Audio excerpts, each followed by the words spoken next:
Brothers లో ఆషాఢం KG sale మళ్ళీ మొదలైంది. మరెన్నో క్రేజీ ఆఫర్స్ ఖైదీ చేయండి ఆర్ఎస్ బ్రదర్స్.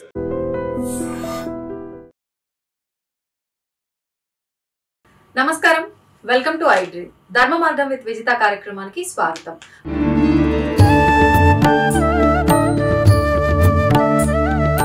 ప్రస్తుతం మనతో పాటు ఉన్నారు ప్రముఖ ఆధ్యాత్మికవేత్త, పూర్వపు యాదగిరిగుట్ట అర్చకులు, రిటైర్డ్ ఆంధ్ర ఉపన్యాసకులు డాక్టర్ సందుగుల కృష్ణమాచార్యులు గారు. ఇప్పుడు వారితో మాట్లాడి మరిన్ని మంచి మంచి విషయాలు తెలుసుకునే ప్రయత్నం చేద్దాం.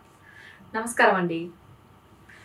గురువు గారు, మన సనాతన ధర్మం గురించి ఈ మధ్య కాలంలో మనం ఎక్కువగా వింటున్నాం. అంటే అసలు ఏముంది సనాతన ధర్మంలో, సనాతన ధర్మం అంటే ఏంటి అనేది కొంతలో కొంత అవగాహన వచ్చినప్పటికీ మన సనాతన ధర్మంలో ఉన్న ఆచారాలు, విలువలు, సాంప్రదాయాలు ఇవన్నీ కూడా మనం సక్రమంగా పాటించకపోవటం వల్లే ఇప్పుడు ఏదైతే పరిస్థితులు మనం కొన్ని ఇబ్బందికర పరిస్థితులు చూస్తున్నామో అవన్నీ చూడాల్సి వస్తుందా? అసలు ఏంటి, ఎలాంటి ఆచార వ్యవహారాలు ఉన్నాయి, ఆచార వ్యవహారాల ప్రకారంగా పిల్లల పెంపకం ఏ రకంగా ఉండాలి, వివాహ వ్యవస్థ ఏ రకంగా ఉండాలి, ఇలాంటి విషయాలన్నీ కూడా తెలియజేయండి. నాకు చదువు లేదు, అనేకులు భార్యలు, కానీ ఇప్పటికీ నేను ఏకపత్ని వ్రతుణ్ణి. పిల్లలు పుష్కలంగా, పిల్లలు ఉన్నారు, మంచి భార్య. తర్వాత ఆమె పెళ్ళి అయిన తర్వాత నేను చదువు మొదలుపెట్టాను. చదువు ఎంఏ పిహెచ్డి ఎక్స్టర్నల్. గుళ్ళె పూజారి ఉంటూ పూజారి యాదగిరిగుట్టలో చదువుకున్నాం.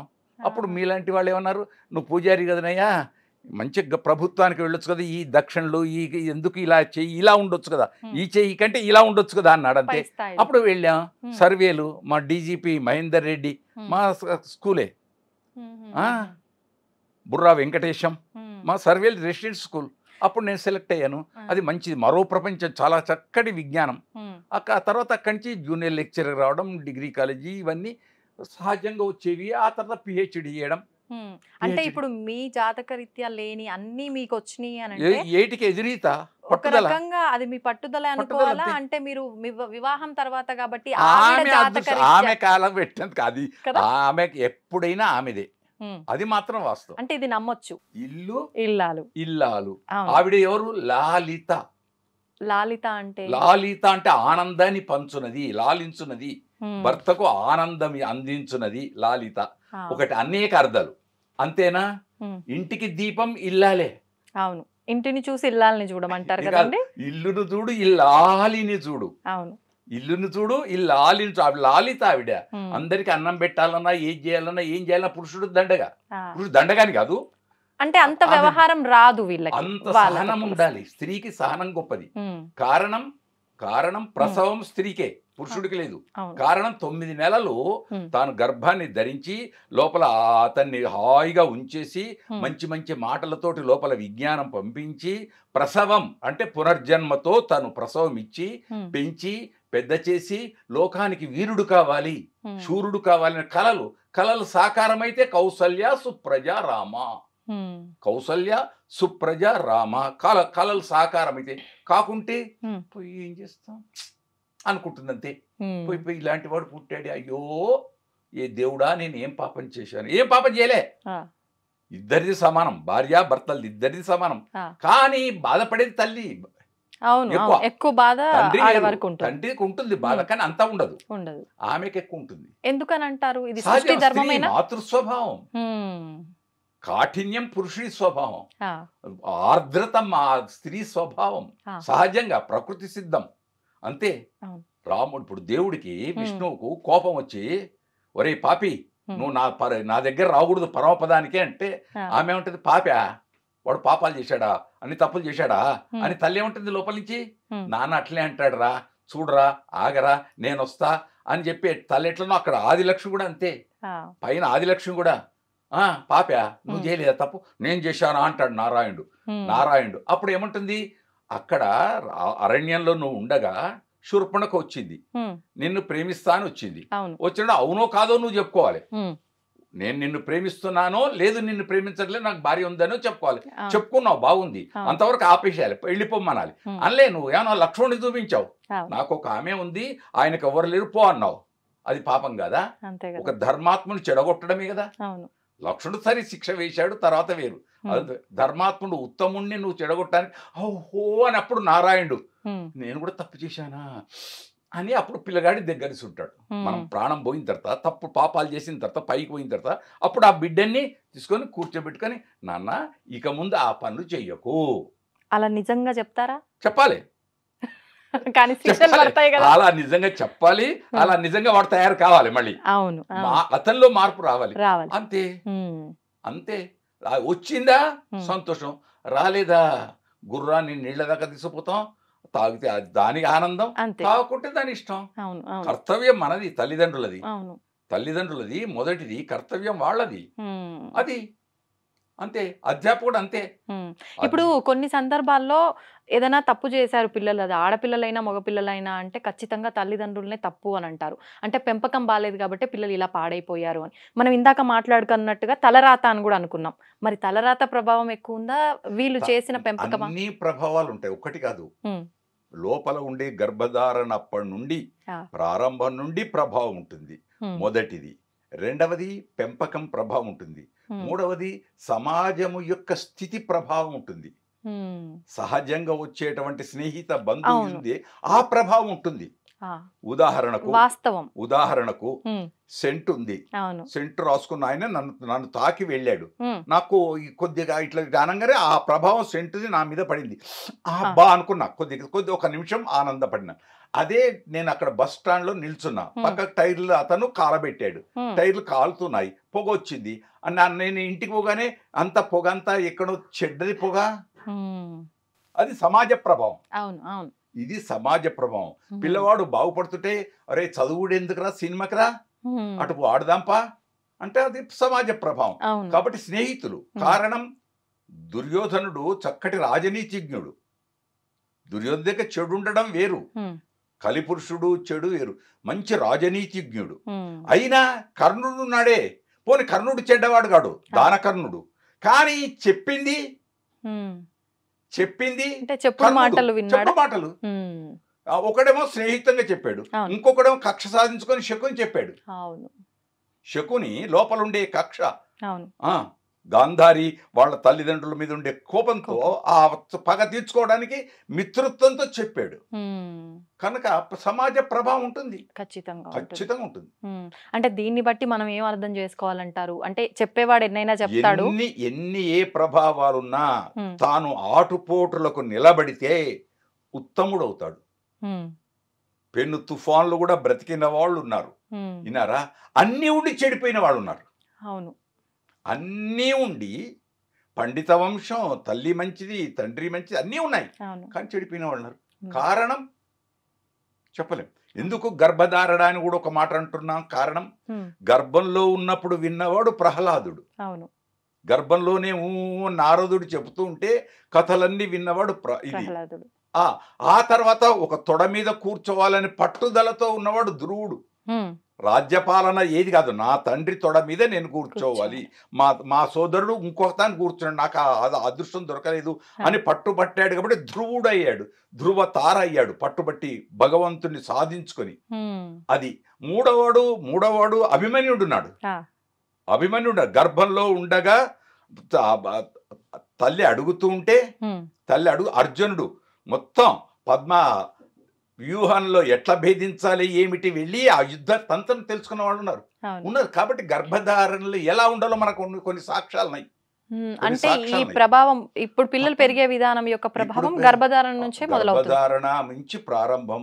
తానే సెల్లు, క్షమించాలి ఆడపడుచులు, తానే సెల్లు పట్టుకొని తానే డంగ్ డంగ్ డంగ్ డంగ్ అనే మాటలు విని, అదే గర్భధారణప్పుడు మంచి మ్యూజిక్ వింటే, మురళీ గానమో వీణా గానమో, ప్రశాంతమైన చిత్తమో, భర్త ఒకవేళ చెడువాడైనా తాను ఆనందంగా, రాక్షస వంశం ప్రహ్లాదుడిది రాక్షస వంశం అయినా తల్లి ఆనిముత్యం ప్రహ్లాదుడు అంతే. తన భావన తను ఉండి తను ఇది చేసుకుంటే అయిపోయాయి. అంతేకాదు తర్వాత పోషణకు వచ్చే వరకు రెండోది పోషణ వచ్చే వరకు దాదితో పాలు దాగించి పంపిస్తే దాంట్లే అవుతారు. తన సైన్యం తను పాలు దాగించి తను హద్దుకొని తన హృదయంలో ఉండే ఆనందాన్ని బిడ్డకు పంచి, ఒక వృక్షం ఉంది చెట్టు, రోజు నీళ్లు పోసి ఆ చెట్టుని ఇలా అంటే అది మంచిది ఎదుగుతుంది. అందుకోసం మొక్కై వంగనిది మ్రానై వంగున. లోకంలో మన సామెతలు మామూలు పుట్టలే. అందుకు పెంచాల్సింది తల్లి. ఆ పునాది అనేది గర్భధారణ తల్లి సమయం నుంచి గర్భధారణ మొదలవ్వాలి. నుంచి ప్రారంభం. ఇంకా ఎలాంటి జాగ్రత్తలు ఇంకా తీసుకోవాలి? జాగ్రత్త పెళ్లి నాటించే, అసలు పెళ్లి నాటించి. అవునా? పెళ్ళప్పుడు ఇద్దరు వివాహ వ్యవస్థ భారతదేశానికి 3 పువ్వులు 6 కాయలు. అన్ని దేశాలకు ఆరాధన ఆనందం అందించేది భారతదేశంలో వివాహపు వ్యవస్థ. ఆ వివాహపు వ్యవస్థలో ఆ తొందరపాట్ల మంత్రం తెలియదు, మనకు ఆ మంత్రాల అర్థం తెలియదు, ఏమిటో తెలియదు. ఏదో జరుగుతుంది అంటే జరుగుతుంది అని ఆచార రీత్యా పోతున్నాను తప్ప అక్కడ భర్త పెళ్లి పిల్లవాడి చేత వరుణి చేత పండితుడు ఏం చెప్పిస్తాడు పురోహితుడు? ధర్మ ప్రజా సంపత్త్యర్థం స్త్రియం ఉద్వహే. ధర్మ ప్రజలు పుట్టటానికి, మంచి కొడుకో బిడ్డనో పుట్టటానికి ఈవిడను నేను స్వీకరిస్తున్నాననే మంత్రం. మళ్ళీ ఆ మంత్రము యొక్క రహస్యం ఇద్దరికి గొప్పతనం తెలిసి ఉండాలి కదా. అవును, వాస్తవం, అది తెలిసి ఉండాలి. ఇద్దరు అలా పాటించాలి. అవును. ఎంతమంది పాటిస్తున్నారో ఒకటి. 2, ఇంకా జరిగి ఆఖరి చివరికి ఘట్టానికి వచ్చే వరకు అక్కడ మామగారు ఏం చెప్పిస్తాడు? ఆ పచ్చని పందిట్లో పండితుల ముందు, బంధువుల ముందు, అందరి ముందు, అష్టదిక్పాలకులు, ముకోటి దేవతలు వాళ్ళందరి ముందు ఏమంటాడు? ధర్మేచ అర్ధేచ కామేచ త్వయేష న అతి చరామి. నేను నీదా కాకుండా ఏ పని చెయ్యను. ధర్మ అర్ధ కామముల యందు నిన్ను అనుసరించే ఉంటాను. అంటే దాని ముందేంటి? ధర్మం. ధర్మము చేత అర్థం, డబ్బు ధనం సంపాదించ, ధనము చేత కామం కోరిక. ముందే ఇప్పుడు కామం వచ్చింది, కోరిక, ధర్మం పోయింది, అర్థం పోయింది. ఒక్కొక్కటి క్రమ పరిణామం. ధర్మభూతమైంది అది కావాలి, అదే అక్కడ చివరికి మోక్షం వస్తుంది. ఈ మధ్యన మోక్షేచ అంటారు, తప్పు. మోక్షము ఆటోమేటిక్. మోక్షం అని మంత్రంలో లేనే లేదు. నువ్వు పరీక్షకు ఖచ్చితంగా చదివి పట్టుదలతో ఉంటే హాయిగా ర్యాంక్ వస్తుంది నీకు. ఏ ర్యాంక్ రావాలో ఆ ర్యాంక్ నీకు వస్తుంది. వచ్చి రాలేదంటే ఎక్కడో తప్పు ఉంటుంది, ఏదో దోషం ఉండి ఉంటుంది. అంటే నీ ప్రయత్నం నువ్వు ధర్మంగా చేస్తే మోక్షం ఖచ్చితంగా నువ్వు చెయ్యి. యత్నే కృతే యది న సిద్ధ్యతి కోత్ర దోష. ప్రయత్నం చేయడం నీ పని, అంతే. తర్వాత వదిలిపెట్టు. అందుకే శాస్త్రంలో ఏమొచ్చింది? షడ్బిర్ మనుష్య యత్నాని సప్తబిర్ దైవ చింతన. మొట్టమొదటి దేవుడా అని దండం పెట్టకు, గాల్లో దీపం పెట్టకు. నీ ప్రయత్నం నువ్వు చేసి ఆ దీపాన్ని రక్షించడానికి చేతిలో ఏదో ఏదో ఏదో పెట్టుకొని అప్పుడు దేవుడా అని అనుకో. కానీ నువ్వు ఏది లేకుండా పెను తుఫాన్లో నువ్వు దీపం పుట్టిస్తా అంటే ఎట్లా ఉంటుంది? దానికి అదే, దీనికి ఇదే. కాబట్టి తన ప్రయత్నం. అందుకే కృషి ఉంటే ఋషులు అవుతారు. కృషి ముఖ్యం. అది భార్యాభర్తలు కూడా అంతే. ఎక్కడైనా దేనికైనా ముఖ్యమంత్రి స్థానం రావాలంటే క్షమించాలి, నన్ను తప్పు పట్టొద్దు ప్రజలారా ఎవ్వరు గాని. ఎప్పుడైనా కలగన్నాడా ఇప్పటి ముఖ్యమంత్రి వస్తుందని ఇలాంటి పదవి అనుకున్నాడా? వచ్చింది, అనుభవిస్తున్నాడు, అంతే. ఎంతకాలం ఉంటుందో ఎవరు తెలుసు? అది కూడా తెలీదు. ఎప్పుడు ఏమవుతుందో. అవును, ఏది శాశ్వతంగా మిత్రుత్వం ఏమిటో. అవును. కనుక మాన్యులు, అది పురాకృత సుకృతం. ఆ తల్లి అనుకుంటుంది, అబ్బా నేను సఫలం. భార్య అనుకుంటుంది, అమ్మ మా వారు ఉన్నత స్థితికి వచ్చారు, తర్వాతనా వేరు. కనుక అంజయ్య, ఇప్పుడు ఈయన గురించి కాకుండా, రేవంత్ గురించి కాకుండా, అంజయ్య గారు ఎప్పుడైనా అనుకున్నారా? ఎవరైనా తను చెప్పుకున్నాడు, 6 ఆనాల మనిషి అని చెప్పుకున్నాడు. మళ్ళీ ఉత్తమ ముఖ్యమంత్రి అయ్యాడు. ఆ కాలంలో, ఆయన కాలంలో ఎక్కడా స్ట్రైకులు లేవు, ఏదో ఉంటే ఉండేవి. అయ్యో ఉపాధ్యాయులు స్ట్రైక్ చేస్తూ హ్యాబిట్స్ నుంచి వస్తుంటే ఈయన కారు పోతే ఏంటే ఎందుకు అని డ్రైవర్ని అడిగాడు. అడిగితే వాళ్ళు అన్నారు, టీచర్లు అండి వాళ్ళంతా ఉపాధ్యాయులు. టీచర్లు స్ట్రైక్ చేస్తారా అన్నాడు సెక్రటరీ కొని. వాళ్ళ కోరికలు సఫలం. కాబట్టి అన్ని తెలిసిన వాడికంటే ఏమీ తెలియని వాడు ఏకాదశి నాడు పోతాడు, అన్ని తెలిసిన వాడు ఆ మాసం నాడు పోతాడు. క్షమించాలి, తెలిసి పాటించట్లేరని అర్థం. ఇక అంతే అంతే. ఎందుకంటారు ఇది ఒక మూర్ఖత్వం అనుకోవచ్చా? కొంత మొండి పట్టుదల, కొంత మొండితనం. ఏమైతుందిలే అని నిర్లక్ష్యం, మొండితోటి సహా నిర్లక్ష్యం. ఏమవుతుంది ఇప్పుడు? ఎవరు చూస్తున్నారు, ఎవరు అడుగుతారు? ఒక్కటి నేనున్నా, నేను పూజారిని అనుకోండి, గుడిలో పూజారిని. దేవుడు ఎవరు? ఆ దేవుడు 14 లోకాలకు chief judge. Correct, chief judge. ఆయన ముందటే నేను సక్రమంగా పూజ చెయ్యకపోతే, ఆయన బొమ్మ పటము అనుకుంటే మళ్ళీ నన్ను క్షమించేవాడు ఎవరు? అంతే కదా. అంతా ఆయనే అయినప్పుడు ఆయన దగ్గరే మనం నాటకాలు ఆడితే ఎట్లా? అది ఈ జన్మల సఫలం కాకపోవచ్చు, మరి జన్మానికైనా అది ఉంటుంది. ఖచ్చితంగా అప్పు అప్పే, బ్యాంకుల అప్పు అప్పే. అయితే తను తీర్చుకోవచ్చు, భార్య తీర్చొచ్చు. అవకాశం ఉందా? పాపంలో ఏ విధంగా? పాపంలో పంచుకోవడం. కానీ భార్య పుణ్యం భర్తకు వస్తుంది తప్ప భర్త పాపం భార్యకు రాదు. ఖచ్చితం. ఆడపడుచులకు ఖచ్చితం అది. ఎందుకంటాం, ఆమె ఆ ఇంట్లో పుట్టింది, ఆ వంశంలో పుట్టింది, ఈ వంశంలోకి వచ్చింది, ఈ వంశంలో వర్ధిల్లుతుంది, వర్ధిల్లుతూ సర్వం త్యాగమయ్యా, ఆమె అన్నిటినీ త్యాగం చేసింది. నీకోసం ఉన్నప్పుడు నీ పాపం పంచుతా అంటే ఎట్లా ఒప్పుకుంటారు ఎవరైనా? దేవుడు ఒప్పుకుంటాడా? మరి అట్లా అనుకుంటే ఇప్పుడు మనం కొంచెం ఇప్పుడు సమాజపరంగా ఆలోచిస్తే గురువుగారు, ఇప్పుడు ఈయన సంపాదించిన ధనం ప్రకారంగా బాధ్యతగా అన్ని సౌకర్యాలు ఆమె అనుభవించినప్పుడు ఈయన పాపమైన పుణ్యమైన ఎందుకు అనుభవించకూడదు? దీనికి మీరు మంచి ప్రశ్న చేశారు. ఒక రామాయణంలో ఇదే వాల్మీకి మహర్షి బోయవాడు, పక్షులను చంపుకొని తినేవాడు. అక్కడి నుంచి అనుకోకుండా మీలాంటి వాళ్ళు మంచి వాళ్ళు సప్త ఋషులు పోతున్నారు. పాప ఆయన చూచాడు, కాలం మారే పరిస్థితి వచ్చింది. చూచి, ఏమయ్యా ఇన్ని పాపాలు చేస్తున్నావు, నీకేం బాధ లేదా? నా డ్యూటీ నేను చేస్తున్నా, నా కోసం నేను చేస్తున్నా, ఇదంతా పోనీ నువ్వు చేసినంత పాపం అని నీకు తెలుసు కదా, ఈ పాపాన్ని ఎవరైనా పంచుకుంటారా? అందరికి వస్తుంది. ఇప్పుడు మీరు అడిగినట్టే నా భార్యకు నా పిల్లలకు కూడా వస్తుంది ఈ పాపము. అయితే ఒకసారి పోయి అడిగిరా, వాళ్ళు చూడండి అవును కాదని చెప్పలే ఋషులు. ఒకసారి వెళ్ళి అడిగిరా, వెళ్ళాడు. వెళ్ళి వెంటనే పిల్లల్ని అడిగారు, నాన్న నేను అంత సంపాదించుకొని వస్తున్నాను, నువ్వు తింటున్నారు, మీరు నా దాంట్లో మీరు ఏమైనా నువ్వు తెస్తున్నావు, మేము తింటున్నావు, నువ్వు ఎక్కడి తెచ్చావో ఏంటో మాకే. సింపుల్ గా అంతే సింపుల్. పిల్లలు వదిలేశారు. అనుకున్నాడు, కొంత మార్పు వచ్చింది. ఇంట్లో వెళ్ళాడు, భార్యని అడిగాడు, ఏమి నేను అన్ని సంపాదిస్తున్నా కదా, నా పాపంలో నువ్వు తెచ్చినావు, వంట చేయడం నా ధర్మం, పిల్లలకు నీకు అందరికి వడ్డించి నీకు చేయడం ఇది, నువ్వు ఎక్కడి తెస్తున్నావో ఏం తెస్తున్నావో నన్ను కట్టుకున్నావు కాబట్టి నేను నా ధర్మాన్ని నేను పాటిస్తున్నా, నీ ధర్మం నువ్వు. అప్పుడు జ్ఞానం కలిగింది. ఓహో ఈ పాపం అంతా అని మనకు ఒకటి ఉంది ఉదాహరణ. అక్కడి నుంచి మారాడు వాల్మీకి భగవాన్, అక్కడి నుంచి మారాడు. అంటే మనకు ఆధారాలు లభించవు కానీ కథలు ఉన్నాయి, కథలు ప్రజలలో ఉన్నాయి, ఆధారాలు లభించవు.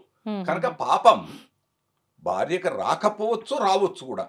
కానీ భాగస్వామి అయితే, కానీ భాగస్వామి అర్ధాంగి కదా, అర్ధాంగి కదా భాగస్వామి అంటే పాపంలో కాదు, పుణ్యం. ఇప్పుడు రేపు శ్రావణ మాసం, ఇది ఆషాఢ మాసం, వచ్చేది శ్రావణ మాసం. శ్రావణ మాసంలో అత్తయ్య ఆమెను కోడలను తీసుకొచ్చి వరలక్ష్మి వ్రతాలు ఇవన్నీ ఎందుకు చేయిస్తుంది?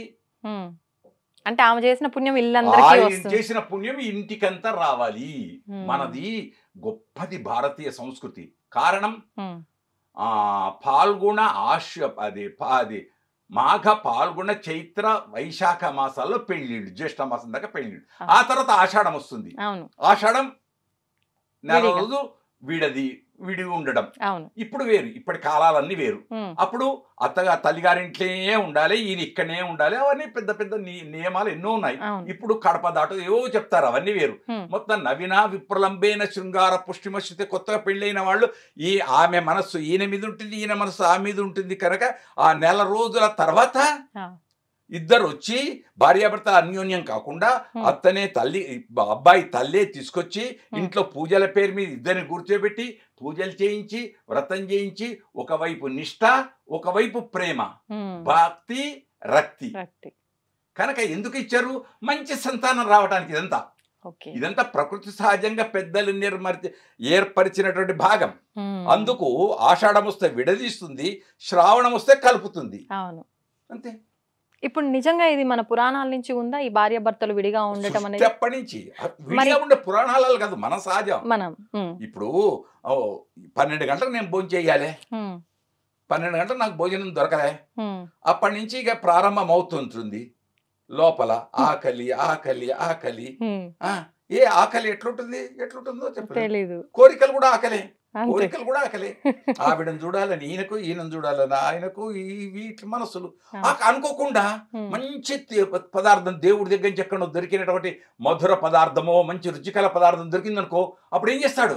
ఆనందంగా అనుభవిస్తాడు. ఇక్కడ భార్యాభర్తలు కూడా ఆనందంగా అనుభవిస్తే మంచి జీర్ణం అవుతుంది.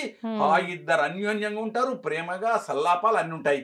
కానీ అదే ప్రకృతి సహజం, మనం ఏర్పరచుకున్న నియమాలు. శాస్త్రాలు చెప్తాయి, శాస్త్రాలు అన్ని ఉన్నాయి, కానీ నియమాలు వాళ్ళే ఏర్పరచుకుంటే చాలు. ఇప్పుడు నలుగురు 4 రకాలుగా ఎవరికి తోచింది వాళ్ళు. మొన్న నేను అనుకోకుండా టీవీలో చూస్తూ అలీతో సరదాగా దానిలో ఆ తల్లి మాట్లాడుతూ, ఇద్దరు తల్లులు, ఈ శతమానం భవతిలో ఉన్న, నాకు కొందరు సినిమా వాళ్ళ పేరు తెలియదు, వదిలేద్దా పేరు. ఆ తల్లి మాట్లాడుతూ నాకు 14 ఏళ్లకే పెళ్ళయిందండి అంది. ఆలి ఆశ్చర్యం, నీకు 14 ఏళ్లకు పెళ్ళైనా? అవునండి. అయితే మీ నాన్నకు నువ్వు ఎన్నో? నాకంటే ముందు 7 అక్క చెల్లెళ్ళు, 4 అన్నదమ్ములు. అంటే ఆ కాలంలో ఎంతమంది? ఈమెతో కలిపి 5, 7, 5, 12 మంది సంతానం. అయినా ఆ తల్లి ఇంతమందికి పెట్టింది. ఇప్పుడు 2 పిల్లలకే బాధపడితే మరి ఎక్కడ జరుగుతుందంటారు లోపం? మనస్సు ఉంటే మార్గాలు ఎన్నో ఉంటాయి. మనస్సు అనేది ఉంటే మార్గాలు ఎన్నో ఉంటాయి. మనస్సే అంతే.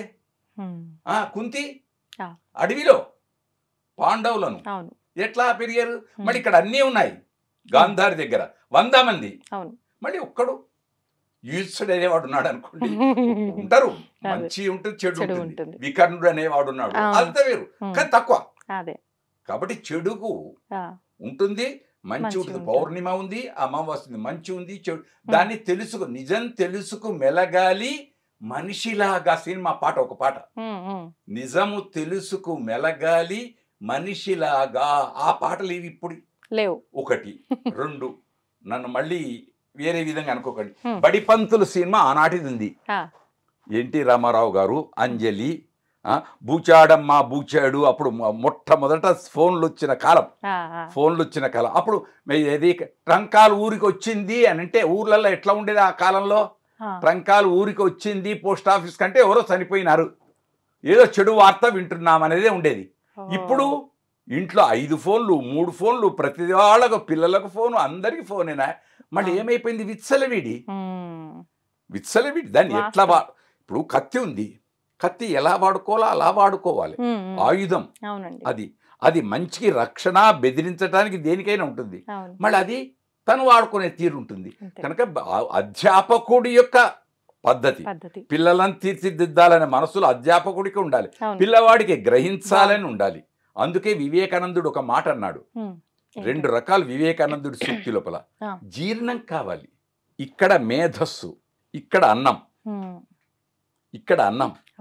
ఈ 2 గురువుగారు అన్నం పెట్టాలి నా బిడ్డకని తల్లి పెట్టాలి, మంచి ప్రేమతో పెడితే జీర్ణం అవుతుంది. గురువుగారు అప్పుడు మంచి భోజనం చేస్తే బేవంటాడు, నిద్రపోతాడు. ఇది అలాగే గురువుగారు మంచి పాఠం భోజనం వలె పాఠం చెప్తే, మంచి విజ్ఞానం అందిస్తే, అబ్బా ఇందులో ఇంత రహస్యం ఉందా అని కళ్ళు మూసుకొని, అబ్బా ఏం చెప్పాడయ్యా ఆయన, అంతే. ఇదే పుష్టి, ఇది పుష్టి. చెప్పేవాడు బాగుండాలి, వినేవాడికి జీర్ణశక్తి ఉండాలి. ఇప్పుడు పాఠశాలలో అక్కడ లెక్చర్ ఇస్తుంటాడు, వీడు బొమ్మలు వేస్తుంటాడు, ముగ్గులు, అంతే. ఎక్కడిది? పెన్ను పట్టడమే లేదు, బుర్ర పెట్టడము లేదు, పెన్ను పట్టడము లేదు.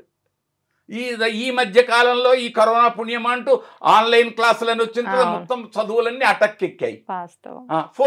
ఫోన్ మంచిదే, చాలా మంచిది. విజ్ఞానం ఎంతవరకు వాడాలి? విజ్ఞానం కోసమే వినియోగించుకోవాలి. విజ్ఞానాన్ని వదిలిపెట్టి నువ్వు 24 గంటల క్రీడలకే పోయి ఏది చూడకూడదు. అది చూస్తే నీ మనస్సు చంచలం, మనస్సు మీద ఆ ప్రభావం ఎంత పడుతుంది? కనుక నిజం తెలుసుకు మెలగాలి. మనిషి అయినవాడు మనీషి కావాలి, మనీషి కావాలి. 10 మందితో చప్పట్లు కొడుచుకొని భేష్ రా, ఆయన్ రా అని అనిపించుకోవాలి. కానీ అలా అనిపించుకోకుండా వీడా అయ్యయ్యో అని అనుకుంటే సమాజం. కానీ సాధ్యం అంటారా ఈ మాట అనిపించుకోవడం? అనిపించుకోకూడదు. ఇప్పుడున్న కాలంలో అంటే నా వర్షన్ అవునే, ఏంటంటే మనం ఎంత మంచిగా ఉన్నా మనం చూసి ఓర్చుకోలేక కూడా 4 రాళ్ళు వేసే వాళ్ళు ఉన్న ఈ సమాజంలో తట్టుకునే కావాలి. అదే నేను కోరేది. అది తట్టుకునే శక్తి. ఇది రాళ్ళు వేస్తున్నారు. ఇప్పుడు మొన్న నేను ఇంటర్వ్యూ అని చెప్పాను చూడండి. అవునవును. అది ఆ రోజు నాడు అలీతో వచ్చింది మంచిది. ఆ రోజు నేను ఎంత ఆనందపడ్డాను. ఇంకొక తల్లి అంది, నేను చూడగానే పెళ్ళెప్పటి నుంచి ఎదుటి వాళ్ళని చూస్తే వాళ్ళు ఎలాంటి వాళ్ళో చెప్తానండి ఏంది. ఇద్దరితో ఇంటర్వ్యూ అయింది అది. ఆమె పేరు బాగుంది, శతమానం భవతులు ఉండే ఆవిడ. అట్లా అక్కడ ఇక్కడ సాగర సంగమంలో ఆమె అతనికి కమల్ హాసన్ తల్లిగా నటించింది. వంట ఆమె మంచి. అట్లానే మళ్ళీ ఇక్కడ అంతే, ఆవిడ ఎదుటి వాడిని చూస్తే నేను ఇది అన్నది. అయినా నీ దారి నువ్వు పాటించాలి. నీ దారి నువ్వు పాటించాలి. ఇప్పుడు మృగాలు కూడా ఇష్టం వచ్చినప్పుడు కోరుకోవు. మృగాలు కూడా నువ్వు ఆకలి లేనప్పుడు నువ్వు ఎంత పెట్టి తినవు. అదే ఆకలి అయిందనుకో తింటుంది అంతే. ఈ మధ్య కాలంలో ఈ పశువులు గేదెలు ఇవన్నీ ప్లాస్టిక్ తింటున్నాయి కవర్లు. ఎందుకు తింటున్నాయి? ఆకలికి కడుపు నిండగా ఇంట్లో తన దగ్గర ఆ బాడీ ఉన్నటువంటి వాళ్ళు ఆకలి నిండుగా ఉంచే సహాయిగా బయటకు ఎందుకు వెళ్తుంది? ఎక్కడికి వెళ్ళినా పచ్చనిది. ఇప్పుడు ఇది వర్షాలు పడటం అంతే, పచ్చదనం లేదు. అంతా సిమెంటే, కాంక్రీట్. భూమిలోకి నీళ్ళు ఎక్కడ పోవాలి? భూమి ఎక్కడ ఉంచుకోవాలి? పచ్చదనం ఎక్కడ రావాలి? గడ్డి ఎక్కడ రావాలి? వృక్షాలు ఎక్కడ రావాలి?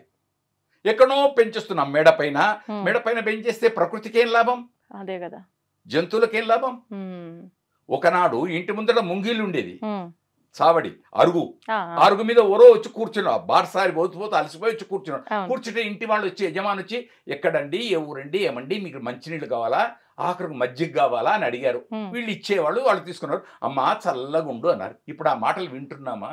లేదు. నీళ్ళను కొంటున్నాం, మజ్జిగను కొంటున్నాం. మజ్జిగలో కల్తీ వచ్చింది, నీళ్లలో కల్తీ లేనిది ఎక్కడుంది? ఒక కొబ్బరి నీళ్లు, ఆ కొబ్బరి నీళ్ళు కూడా వస్తుందట. అదే కదా, ఇంజక్షన్స్ తో ఏదో అంటున్నారు. అది ఎంతవరకు నిజమో నాకైతే తెలియదు. అది కూడా అయిపోతే ఇంకెక్కడిది కల్తీ ఉండేది? కల్తీ లేనిదేది తల్లి మనస్సు, తల్లి హృదయం. అదొక్కటి కల్తీ లేదు. ఉండేదా కర్మ. కర్మ. ఆమెకు కూడా కోరికలు ఉంటాయి. పోయి నేను ఇంట్లో వాడి తిని, ఇప్పుడు అంటే నన్ను మళ్ళీ క్షమించాలే మాటికి అంటున్నా, 7 జన్మలలో ఇలాంటి వాడు నాకు దొరకాలి అన్నప్పుడు పోయి ఈ జన్మకే వీడు దొరికిండు, ఇంకా ఇలాంటి వాడు మళ్ళీ ఇంకనా అనుకునే భావాలు కూడా రావచ్చు. ఉన్నారులేండి 2 రకాలుగా. ఈ జన్మకే ఇది అనుభవిస్తున్నా, ఇంకా ఇదే మళ్ళీ పంతులు గారు మంచి ఇంకా మంచి, నేను కలలు కన్నా కలను నాకు ఇచ్చేటువంటి అటు ఉండాలి కదా తప్ప ఇదేమిటి అనుకునే వాళ్ళు ఉండొచ్చు. మనస్సు, అది వాస్తవం. మనస్సు కనుక మనము సాధించుమురా. అందుకోసం వెలుగు నీడలనే సినిమాలు ఆనాటి కాలంలో శోకాన మరుగున దాగి సుఖమున్నట్టులే, అగాధమౌ జలనిధిలోన ఆణిముత్యం ఉన్నట్లే. ఏమి ఆ సాహిత్యం, అది రావాలి. కష్టాలలో సుఖం ఉంటుంది. విన్నారా? సుఖాన్ని ఎంతవరకు అంతవరకే ఉన్నది అని సుఖాన్ని అనుభవించకూడదు. ఎంతవరకు అంతవరకే, ఏదైనా పరిమితి. కనుక అంతా మనం చేసుకునేదే. ఇవాళ వర్షాలు రావటం అంటే మనదే తప్పు, సహజం. అయితే ప్రభుత్వాలు చేయాలి. మరి ప్రభుత్వాలు ఎంతవరకు చేస్తున్నాయి అనేది తర్వాత. అంటే మనం ఒక రకంగా ప్రకృతిని పాడు చేయటం వల్ల బాగా ఎంత ప్రకృతిని చెడగొట్టాలో అంత చెడగొడుతున్నారు. మ్యాక్సిమం ఎంతవరకు అంతవరకు పండ్లను కృత్రిమంగా పండిస్తున్నారు. కోయకుమి కసుగాయలని చిన్నప్పుడు పద్యాలలో చదివాం. ఆకుపచ్చగా ఉండేటువంటి పండుగాక ఉండేటువంటి కాయలు కొయ్యకురా బిడ్డ అని చెప్పేవాడు. ఇప్పుడు ఆ కాయలను కోసుకొచ్చి పెట్టేస్తున్నాం. ఇక చివరికి రేపు సీతాఫలాలు వచ్చే కాలంలో గొట్టి కాయలు కూడా తెచ్చి పండించి మా ఔషధుల చేత పండించి వాటిని అమ్మేస్తున్నారు. ఎక్కడ అవుతుంది? అందుకోసం ఏది ఎప్పుడో అది అప్పుడు అలా ఉంటే అంతే. ఎప్పుడు తినాలో అప్పుడు తినాలి, ఎప్పుడు పడుకోవాలో అప్పుడు పడుకోవాలి, ఎప్పుడు చదవాలో అప్పుడు చదవాలి, ఎప్పుడు దండం పెట్టాలో అప్పుడు దండం పెట్టాలి, ఎప్పుడు తీర్థం తీసుకోవాలో అప్పుడు తీర్థం తీసుకోవాలి. అది లేకుండా స్నానం సంధ్య అనుష్ఠానం లేకుండా తీర్థం తీసుకుంటా దండం పెడతా అంటే ఎట్లుంటుంది? ఉంటుంది, దానికి ఏం కాదు, కానీ ప్రభావం ఉంటుంది. మెడిసిన్ డాక్టర్ గారు రాస్తారు, భోజనానికి ముందు భోజనం తర్వాత ఇన్ని గోళీలు ఈ గోళీలు వేసుకో అంటాడు. వేసుకోకుండా నువ్వు నేను ఎప్పుడో వేసుకుంటా అంటే ప్రభావం పోతుంది. 3 బాగుండాలి. డాక్టరు మంచివాడు అయి ఉండాలి, మెడిసిన్ మంచిది ఉండాలి, పేషెంట్ మంచివాడై ఉండాలి. 3. పేషెంట్ కు డాక్టర్ మీద నమ్మకం ఉండాలి, డాక్టర్ మంచి ప్రిస్క్రిప్షన్ ఇవ్వాలి, ఆ ప్రిస్క్రిప్షన్ దొరికింది మెడికల్ షాప్ లో మంచిది దొరకాలి. అది ఆ సమయంలో ఆయన చెప్పినట్టు పాటిస్తే దాని ప్రభావం అదే. విజ్ఞానం కూడా అంతే, విజ్ఞానం కూడా అంతే అంతే. భార్యాభర్తలు కూడా అంతే, భార్యాభర్తలు కూడా అంతే. ఇప్పుడు కొందరు అత్తలను తిడతారు, అవన్నీ వేరు. కానీ అత్త పెళ్లి ఎందుకు చేసింది? వీళ్ళిద్దరు చక్కగా ఉండాలి, వంశం వృద్ధి చెందాలి, నా కొడుకు కోడలు అన్యోన్యంగా ఉండాలని కదా. వీళ్ళు సినిమాకు పోతా అంటే వద్దంటది అత్తయ్య. ఒక మాట చెప్తే చిన్న మాట, అత్తయ్య మేము సినిమాకి వెళ్తాం, ఒక చిన్న మాట. ఆమెకేం చెప్పేది అనుకుంటే అక్కడ విషయం బియ్యం. నేను కదా నాకు తాళు చేతులు రాలేదు, ఈ పెత్తనం అంతా నాకు వచ్చేటప్పుడు వస్తుంది. నీకు ఎప్పుడు రావాలో పిహెచ్డి ఎప్పుడు రావాలో అప్పుడు వస్తుంది అంతే. తవ్వుతూనే శివలింగం సరే దాన్ని అట్లా కప్పేసేయండి, చూపించదండి. మూర్తి పూజ కాదు, సాక్షాత్ బ్రజేంద్ర నందన భగవాన్ ఉన్నారు మూర్తిలో. ఏమీ ఆశించకుండా ఆరాధించే వాళ్ళు కూడా ఉన్నారా ప్రభుజీ? నిజమైన భక్తి అంటే మనకు తెలియదు కాబట్టి